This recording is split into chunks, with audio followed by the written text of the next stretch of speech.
Welcome to the Arlington Street Church podcast. Founded in 1729, Arlington Street continues today as a gathering place for progressive people of faith in the greater Boston area and beyond.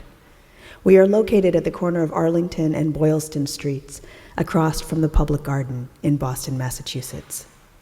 Please visit ascboston.org for more information about this historic Unitarian Universalist congregation. Arlington Street Church, gathered in love and service for justice and peace. It's been 2 weeks since I took a vow of silence.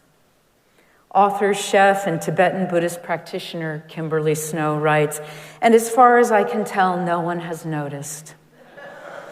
When people come into the kitchen here at Dorje Ling, I simply nod as they talk, sometimes murmuring, that neutral little sound that expresses so much and reveals so little.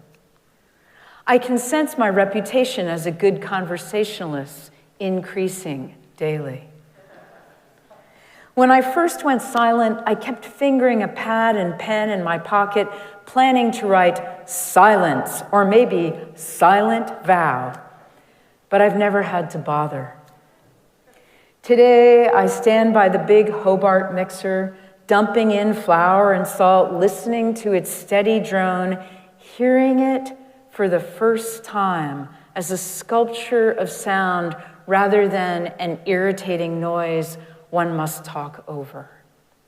The slosh of the dishwasher, the hiss of the burners, the controlled clamor of the fan in the hood of the stove, all have become my allies in a world without speech. I remember the long Sunday afternoons in South Carolina when I would hide under the giant ferns and listen to the streams of talk from aunts and grandparents, all mingling into a living river of familiar voices.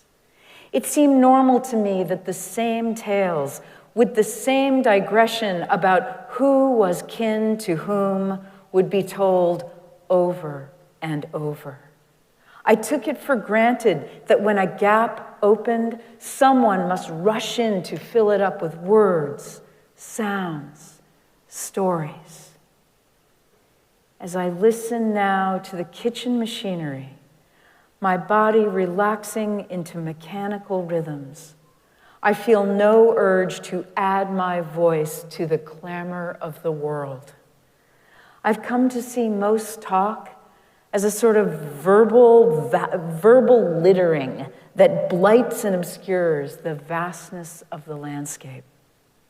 When talk is happening, other things don't happen, can't. These other things are what I am after. And I'm not about to start talking again until the silence has done its work. Even then, it will take something truly substantial to make me speak. We live in a noisy world, and in fact, people have been complaining about it for all of recorded time. The Epic of Gilgamesh is the oldest surviving literary work, composed nearly 4,000 years ago in ancient Mesopotamia, today's Iraq and eastern Syria. In it, the deities grow so tired of the noise of humanity that they send a great flood to wipe us out. Researching her book, The Soundscape of Modernity, Princeton professor Emily Thompson found descriptions in early Buddhist texts describing big city noise circa 500 years before the Common Era. Elephants, horses, chariots, drums, gongs, and people so noisy. And in his The Plague of City Noises, published in 1896, New York surgeon J.H. Gardner cataloged the cacophony of horse-drawn vehicles, peddlers, musicians, animals, and bells. Throughout time, everyone's complained about the noise. And it's only gotten worse. More cars, more planes, more ubiquitous TVs and speakers, more whirring appliances, more buzzing and pinging gadgetry. Across Europe, an estimated 450 million people, roughly 65% of the population, live with noise levels that the World Health Organization deems hazardous to health. Composer and environmentalist R. Murray Schafer did a study of emergency vehicles, which have to be loud enough to break through the din. In 1912, a fire engine siren reached up to 96 decibels at a distance of 11 feet. In 1974, it was 114 decibels. In 2019, it was 123 decibels. 96 to 114 to 123 might not sound like much of an increase, but decibels are measured on a logarithmic scale. So 90 decibels is actually 10 times the sound pressure as 80 decibels, registering roughly twice as loud to our ears. The world is getting much, much louder. Adding to the din, there's a second kind of noise, informational noise. Several years ago, Eric Schmidt, who was then CEO of Google, estimated that every 2 days, we were creating as much information as we had in the time between the dawn of civilization and 2003. Every 2 days. The updated number is that we are now bombarded with 5 times as much information as we were in 1986. More and more stuff competes for our attention. Obviously, some of it is a blessing. Digital contact with faraway loved ones, the opportunity to participate in hybrid services and gatherings throughout the week, streaming movies. But while the data increases, our capacity to process it does not. Here's my favorite quote about that. Speaking about 50 years ago, scholar Herbert Simon said, "Information consumes the attention of its recipients. A wealth of information creates a poverty of attention." Which brings us to a third kind of noise, the noise inside our heads. The noise outside amplifies the noise inside and colonizes our attention. We're distracted by a parade of incoming hits, noise, and information overload, and phone calls, emails, texts, instant messages, and social media notifications, all bringing the expectation that we are on all the time. Read, react, respond. We're stressed, uncertain, fretful, fearful, worried. In 2018, pre-pandemic, the American Psychological Association found that 39% of Americans reported being more anxious than they were the year before. And that internal chatter, those cyclical negative thoughts and emotions, rumination about the past, worry for the future, oh, it's brutal. Ethan Kross, a professor of psychology at the University of Michigan, explains, the voice inside your head is a very fast talker.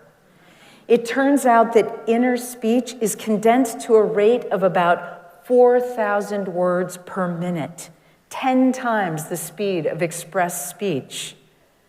Dr. Kross estimates that we have to listen to something like 320 State of the Union addresses worth of inner monologue on any given day. The 17th century French philosopher Blaise Pascal said, "All our miseries derive from not being able to sit in a quiet room alone. All three kinds of noise, auditory, informational, and internal, have a huge impact on our quality of life. They are running interference with our joy. And what is the antidote? One word: silence.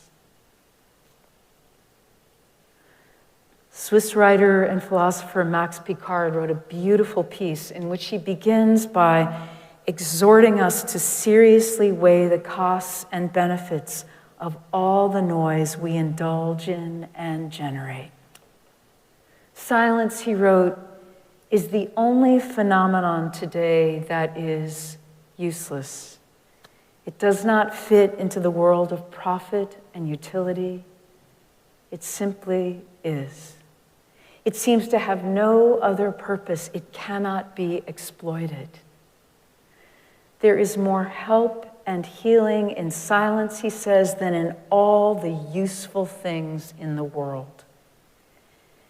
It makes things whole again by taking them back from the world of dissipation into the world of wholeness. It gives things something of its own holy uselessness, for that is what silence itself is: holy uselessness. Vijay Eswaran, who wrote a book called In the Sphere of Silence, was inspired by his grandfather who lived with his family. Every morning, he writes, my grandfather would wake up at the crack of dawn and sit in complete silence for an hour. Even as the rest of the household stirred awake and the various morning rituals unfolded around him, he stayed still and quiet. Nothing could distract him during that time. He called it Muna Vratam, meaning silent fasting, a ritual of meditative silence long practiced in Indian Hinduism. He believed that abstaining from speaking for a set period each day brought him inner peace and made him a better listener. The guidelines for Mauna, the Hindu vow of silence, feel very accessible and helpful. The idea is to choose a realistic period of time. 10 minutes would be a good place to begin. And take these 4 easy steps.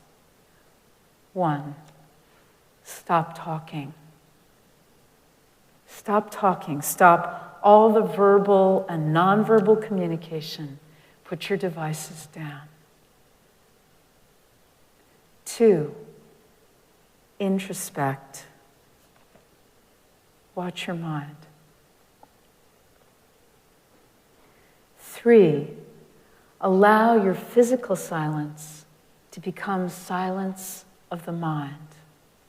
Allow your physical mauna to become mauna of the mind. Just be mindful.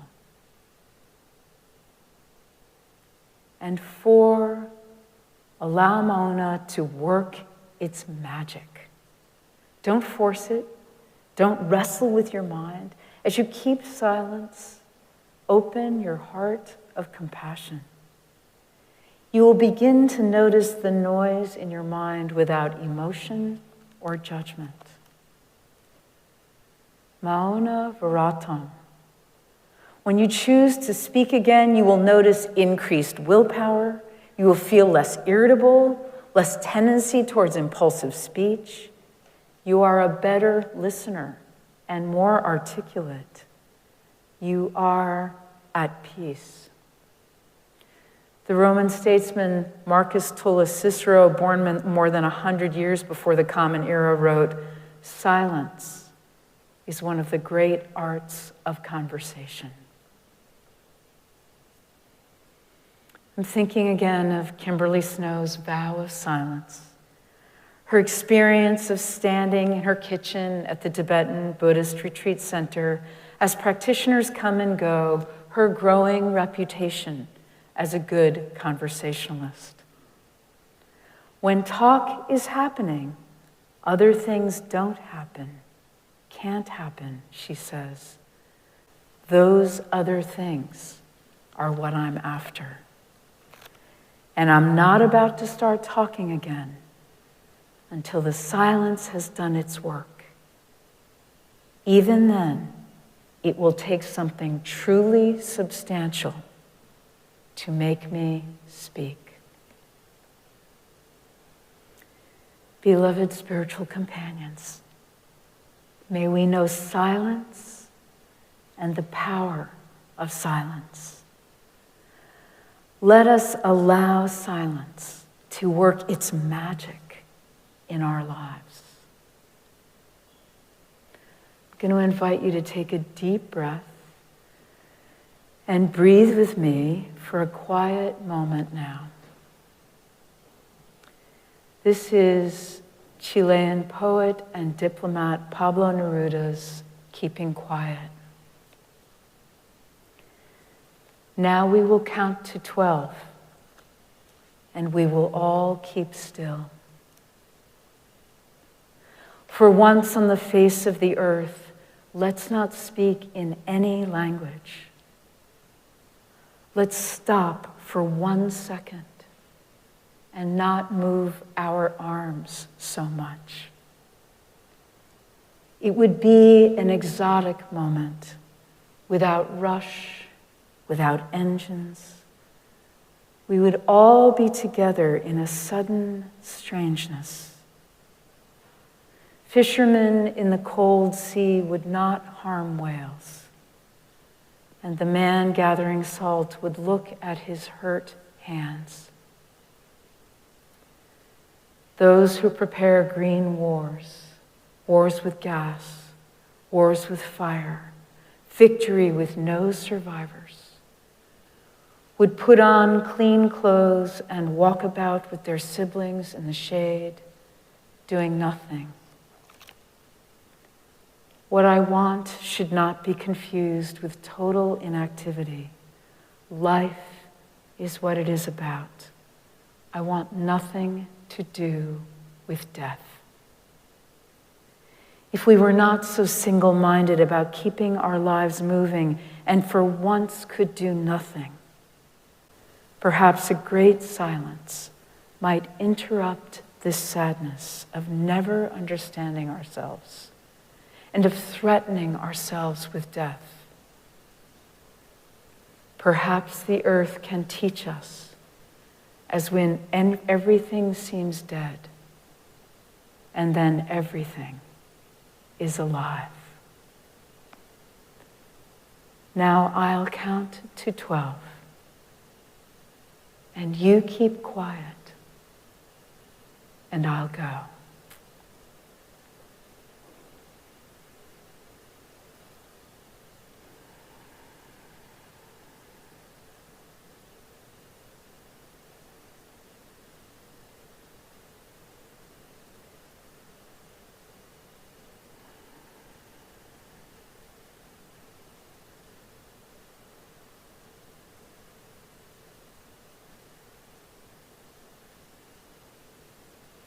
Amen.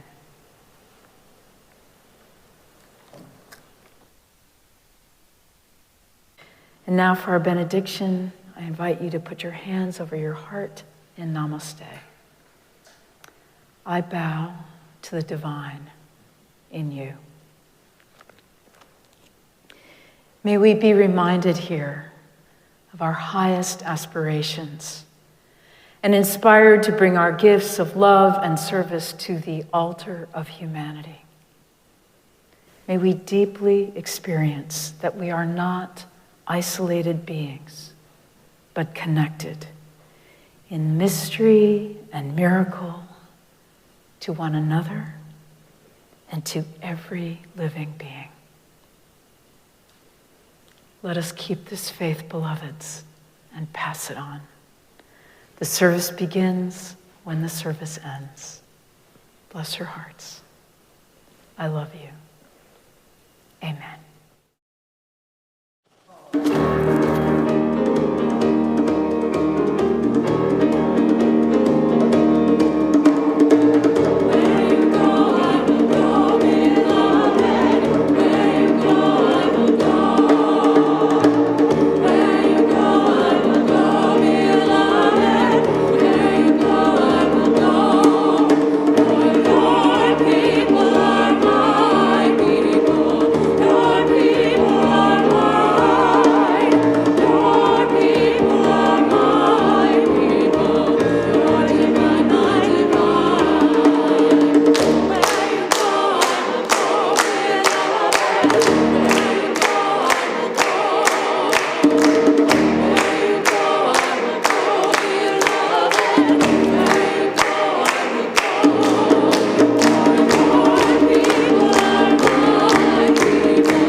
Please visit ascboston.org for more information about this historic Unitarian Universalist congregation.